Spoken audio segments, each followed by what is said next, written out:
As we saw in the last video, internet marketing is for everyone and can apply to many different types of businesses. For the purposes of these videos, though, we're going to broadly categorize viewers into two groups: those with an existing business they want to promote, and those wanting to set up an online business or make money directly through internet marketing. And for now, we're going to concentrate on the second group. If you already have a business, this is still worth watching, but if you're in a rush to get to the good stuff, fast forward to the section on website creation. If your plan is to build an entirely online business and to make money either directly from a blog or perhaps by selling digital products, then the first thing you need to do is to choose a niche, or niche as some people pronounce it. The term niche in this context essentially refers to a subject matter, an industry, and an audience. In other words, a niche can be health or it can be knitting. This is what your blog is going to be about, it's what the products you sell should be about, and it will determine precisely who your business is marketed at. Choosing your niche is one of the most important steps in creating a successful online business. And the reason for this is that it will directly impact the amount of competition as well as the size of your audience. So, if your subject is health, then you're going to be going up against millions of other websites, and this is going to make your life very difficult indeed. When you write a blog post on how to get abs, it's going to be incredibly difficult to get that to the top of Google, seeing as there are so many other blog posts on getting abs. Likewise, if you post in a fitness forum and mention your ebook, it's not going to stand out or be interesting because there are so many others. Conversely, though, you also need to avoid choosing a niche that is too narrow. If the niche you chose is earwigs as pets, then it will only be a matter of time before you've marketed to the majority of that audience and there's no one left to buy from you. Another important consideration when choosing a niche is what you can offer the audience and how much they are likely to spend. When creating a product, it's always useful to think in terms of the value proposition. Now, this basically refers to what your product is offering to the buyer and what gives it its value, which should be much greater than the face value. When you sell an ebook on getting fit, for example, the value proposition comes from the fact that your buyer will hopefully be much fitter after reading your book and applying the knowledge that they learn. So you're not really selling a book at all, but rather a sexy toned body. You're selling confidence, you're selling energy first thing in the morning, and you're selling physical attractiveness to the opposite sex. And people are willing to pay for a lot of things, meaning that you can afford to charge more for your ebook. On the other hand, if you have a book on cats, then you can only charge people for learning a bit more about their pets, which isn't something people are willing to pay as much for. It's also important to have a very clear target audience in mind. Draw up a buyer persona and think about the exact kind of person who will be interested in your product. Do they have enough disposable income? And do you know where you can reach them in order to market your product? If all that sounds a bit confusing, then the best way to pick a niche is often to find a very big and popular niche with a strong value proposition, and we're talking things like fitness, finance, business, dating, and so on.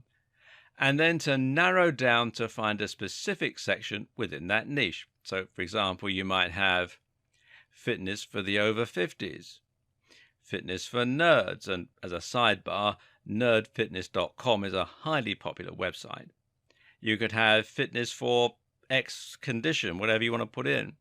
Fitness for martial artists, online businesses for students, making money online for stay-at-home mums. The list just goes on. And try and think of something that is as original as possible, while at the same time making sure that there's a big audience there and that you can solve a specific need. At the same time, though, try and choose a niche that you genuinely have an interest in and some knowledge about. And this will help you to write better blog posts, and it will ensure that you don't get bored of your business over time. And this is actually one of the most important tips. So don't be motivated by money alone, or you're likely to find your business lacks staying power. Finally, think about any connections you might already have and any contacts. If you happen to know the editor of Gardening Magazine, then creating a business in the gardening niche just makes sense. Likewise, if you're a prominent member of a big forum dealing with health, then this is a very logical niche to choose, as you'll be able to post about your blog there and hopefully get a big reaction. In short, try to have an entire business plan ready before you even begin writing. Know your strategy, know your end game, and let your niche dictate all that.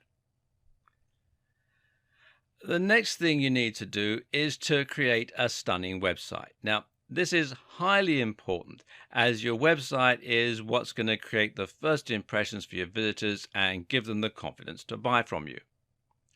Now, this makes all the difference.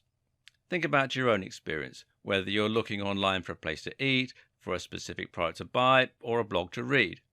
If the website is well designed, then the chances are that you'll feel comfortable there. If the font is large and crisp, then it will be pleasant for people to read. If the logo is well designed and high definition, then it will create trust for your brand. If the navigation is simple and fluid, then visitors will be able to find their way around the site. And if the Buy Now button looks official and secure, then people will be much more comfortable entering their payment details. How many times have you loaded up a website to get some information or to order food, only to be immediately put off by the dated design and leave? Now, don't let this be the experience that your visitors have of your website. Make sure that it looks clean and professional, and don't accept anything that is less impressive than the very top players in your niche. If you want to be taken seriously, then that is what it takes. So, how do you go about creating such a website? Well, the good news is that these days it's very easy with WordPress.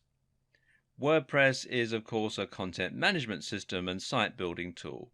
You install it on your server, and this is usually available through the tools provided by your hosting provider, or you can download the files from here at wordpress.org. Be sure to come to wordpress.org, not wordpress.com. Wordpress.com is where they host the site for you. And then you'll be able to log into a backend and choose a theme and layout while adding posts and features easily.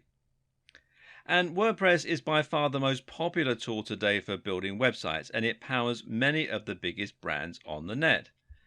For example, some of the BBC websites run on WordPress, as do the blogs that Forbes magazine hosts, and Wired also is run by WordPress. And it's free, and it has a huge number of different features. It has support from a massive online community and nearly endless customizability. In other words, there really is no reason not to use WordPress. It's a tried and tested commodity, and it makes things quicker and faster for you while still resulting in a highly professional looking end product. Now, once you've installed WordPress, you should then look into adding a professional looking theme. Now, thankfully, these can also be added very simply by looking at the themes available through WordPress itself, or by buying them from various theme stores. And a good one is themeforest.net. And you can see here they've got, at the time of making this video, 31,056 website templates and themes. And as you can see here, prices start at around $2, so it's well worth a visit.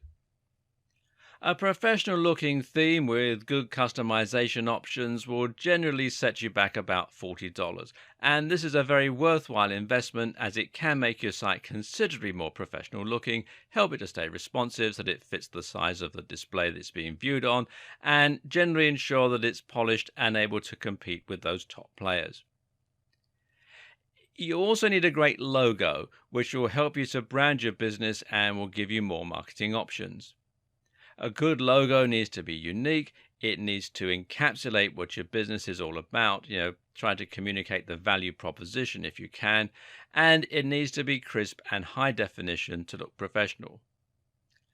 If you create your logo yourself, then it's very important that you use vector files via software like Adobe Illustrator in order to make it look the part. Better yet, outsource this job to someone else. Consider using 99 Designs, which is 99designs.com, or if you're in the UK like me, it'll redirect you to 99designs.co.uk, or perhaps Fiverr, which is Fiverr with 2 R's.com.